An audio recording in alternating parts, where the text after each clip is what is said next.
آپ دیکھیے قرآن کو اول تاخیر پڑھ کے دیکھیے، 1 نہیں 2 نہیں 10 نہیں 20 نہیں، سینکڑوں جگہ آپ کو ایسی ملیں گی کہ اللہ کہہ رہے ہیں محبوب آپ کہہ دیجئے، محبوب آپ کہہ دیجئے، آپ کہہ دیجئے۔ کیا مطلب ہے اس کا؟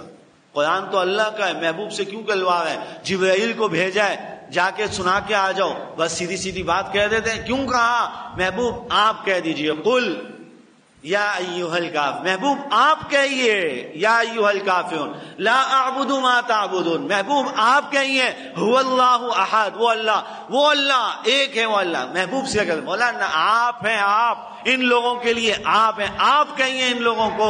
اللہ خود بھی کہہ سکتے تھے، اللہ نے مرتبہ بتانے کے لیے، مقام بتانے کے لیے، نظام سمجھانے کے لیے، نظام کے تابع دار بنانے کے لیے کہا پیغمبر آپ بتا دیجئے ان کو، آپ بتا۔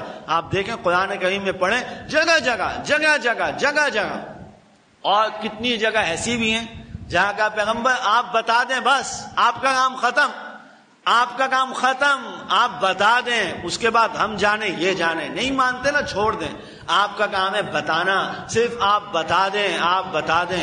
اس لیے رسول اللہ علیہ السلام نے ہمیشہ بتایا، اعلانات پہ اعلانات، کہیں بشارتیں، کہیں ڈرانا، کہیں پیغمبر آپ ان کو بتائیں، میں تو ڈرانے کے لیے آیا ہوں تم لوگوں کو، سمجھانے کے لیے، میں تو خوشخبریاں دینے کے لیے آیا ہوں۔ لیکن ان لوگوں کا کیا حال ہو کہ جو قرآن کو پورے کو مانے، اللہ کو مکمل مانے، لیکن پیغمبر کو نہ مانے، پیغمبر کو بیچ سے نکال دے تو کیسے بات بنے گی؟